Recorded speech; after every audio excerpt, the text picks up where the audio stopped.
यह CSS series की 4th video है जिसमें हम CSS को इम्प्लीमेंट करने की 3rd मेथड को देखेंगे। इससे पहले की वीडियो में हम CSS को इम्प्लीमेंट करने की 2 मेथड, जो फर्स्ट मेथड थी उसमें हमने इनलाइन किया था और दूसरी जो मेथड थी वो थी इन पेज या इंटरनल CSS। ठीक है, तो अगर आपने वो वीडियोस नहीं देखी हैं तो आप एक बार उसे ज़रूर देख लें, मैं लिंक डिस्क्रिप्शन में ऐड कर दूँगा।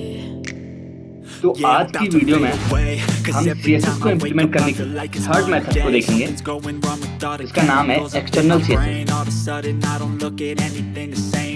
तो एक्सटर्नल CSS को सीखने के लिए हम अपना एडिटर ओपन करते हैं।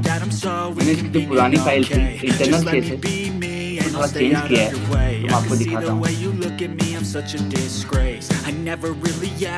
तो हम इसमें काम करेंगे। तो ये पेज है, इसका नाम पहले internal.html लिखा था, अभी मैंने इसमें से इंटरनल का कंटेंट है, तो मैंने यहाँ पे इंटरनल की डेफिनेशन लिखी थी वो हटा दी है और जो इंटरनल की CSS लिखी थी उसे हटा दिया है।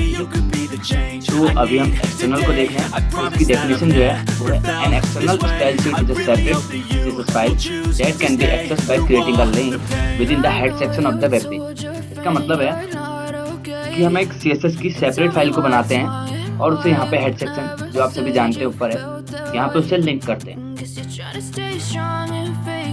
और नीचे लिखा कंटेंट जैसे हेडिंग है और ये क्लास है। ये आप पहले देख चुके हैं क्लास क्या होती है, तो क्लास के बारे में मैंने थोड़ा बताया था। और ये पैराग्राफ और इसको भी एक क्लास दी है मैंने। तो अब हम इसकी डेफिनेशन के अनुसार एक CSS की एक्सटर्नल फाइल बनाते हैं।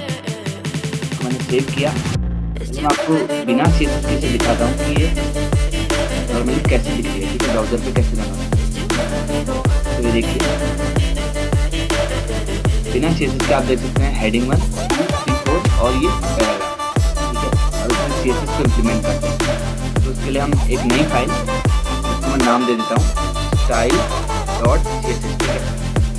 फाइल नेम आप कुछ भी दे सकते हैं। स्टाइल तो मैंने समझाने के लिए स्टाइल लिखा है और .css आप सभी जानते हैं CSS का एक्सटेंशन है, ठीक है। मैंने सेव किया और इसके रिलेटेड जो CSS है तो हम क्लास लिखेंगे मेन्यू, और आप सभी को पता है मेन्यू को सिलेक्ट करने का जो तरीका है वो सिलेक्टर है डॉट, उससे हम डॉट मेन्यू। यहाँ HTML का कोई कंटेंट नहीं लिखा जाएगा, जैसे हम और वक्त HTML हेड टाइटल लिख रहे थे, वो CSS के अंदर कुछ नहीं लिखा जाएगा। सीधे आपने क्लास सेलेक्ट करी है सिलेक्टर से और उसके बाद लिखने का तरीका, आप CSS लिखने का तरीका पहले सीख चुके हैं। अब इसको नीचे कीजिए और यहाँ पे मैं कलर कर देता हूँ रेड, ठीक है, फाइल का। ये हमने CSS लिख दी। ये एक सिलेक्टर जो क्लास मेन्यू सिलेक्टर से ये पूरा पेज सिलेक्ट हो गया है, ठीक है, क्योंकि सबको एक ही क्लास दी है। अब तरीका ये है कि हम इसे इधर कैसे लिंक करें। तो हम यहाँ पे आप देख सकते हैं with in the head section, यहाँ पे डेफिनेशन में दिया है creating a link with in the head section, ठीक है। तो यहाँ पे हम लिंक लिखेंगे, ठीक है। उसके बाद आप टैब प्रेस कीजिए तो ये आ जाता है link REL style sheet, HREL आप सभी जानते हैं, हाइपर रेफरेंस। तो यहाँ पे आप अपनी फाइल का नेम दे देंगे, जैसे मैंने वहाँ लिखा है style.css, ठीक है। अब मैं आपको पेज को रन करा के फिर से दिखाता हूँ। ये देखिए पूरे पेज का जो कलर है, फॉन्ट का कलर, वो रेड हो गया है। आप ऐसे कोई भी CSS यहाँ पे लिख सकते हैं, ठीक है। अभी मैंने समझाने के लिए केवल इसका कलर लिखा है, जैसे भी रेड है मैं इसे ग्रीन कर दूं, ठीक है, ग्रीन। अब देखिए जी, तो आप ऐसे CSS को अलग लिख सकते हैं। अब आप ये सोच रहे होंगे जब इंटरनल CSS से काम चल रहा था तो एक्सटर्नल CSS का यूज क्यों किया गया। तो इसका यूज 2 चीजों के लिए किया गया। पहला जो तरीका है कि कोड को यूज करने के लिए, माना मैंने जो इसमें CSS लिखी है, कोई लंबी पेज की लंबी CSS है, उसे हमें किसी और पेज में सेम सेम CSS को लिखना है, तो इसको टाइम सेव करने के लिए आप इस CSS को, जो style.css है, इसे उस पेज में ऐसे ही लिंक करा सकते हैं। तो आपका जो एक कोड है वो रीयूज हो जाएगा। तो एक्सटर्नल CSS का जो पहला फायदा है और सबसे इम्पोर्टेंट जो फायदा है कि हम इसके कोड को रीयूज कर सकते हैं, जो अभी तक की हमने जो CSS सीखी इनलाइन या इन पेज, उसके थ्रू नहीं हो सकता था। और दूसरा जो तरीका है, दूसरा जो इसका फायदा है, हमने इंटरनल CSS में यहाँ पे CSS लिखी थी और यहीं पे नीचे पेज लिखा था, ठीक है, पेज का कंटेंट। अगर पेज का कंटेंट लंबा होता है तो CSS भी लंबी लिखी जाएगी, तो उससे कॉम्प्लिकेट पेज ज़्यादा हो जाता है और एरर आने के चांस ज़्यादा हो जाते हैं।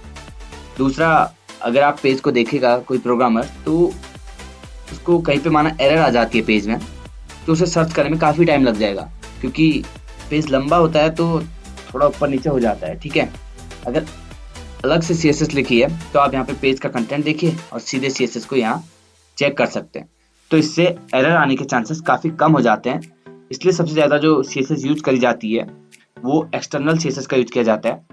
तो आपने देखा कि एक्सटर्नल CSS को कैसे लिखते हैं और ये क्या है और इसे इम्प्लीमेंट करने का तरीका। ठीक है, आपको कुछ नहीं करना है, आप लिंक लिखेंगे, सीधे फाइल का नाम, ठीक है, जो भी आप फाइल का नेम देंगे वो आप कर लेंगे। ठीक है, और जैसे अभी मैंने केवल क्लास दी थी तो मैंने मेन्यू सेलेक्ट किया, माना मैं क्लास की जगह ID दे देता हूँ। ठीक है, मैंने PID दी और इसको मेन्यू 1 कर दिया। तो ID को भी सिलेक्ट करने का आप तरीका जानते हैं, तो मैंने नीचे सिलेक्टर से जो ID सिलेक्टर है ऐसे आप लिखेंगे, उसके बाद क्या लिखा है, मेन्यू 1। ठीक है, सेम तरीका, और इसका कलर मैं कर देता हूँ ब्लू, दोनों एक जैसे हो जाएंगे, येलो। ठीक है, तो अब आप देखिए नीचे, चलो येलो में समझ नहीं आ रहा, ब्लू करके देखते हैं। ठीक है, ये देखिए ऊपर ग्रीन नीचे ब्लू। तो आप ऐसे सेलेक्टर से इजी CSS को लिख सकते हैं एक्सटर्नल CSS के थ्रू। अपने CSS से रिलेटेड ये तीनों वीडियो देख दिए कि CSS को कैसे इम्प्लीमेंट करते हैं।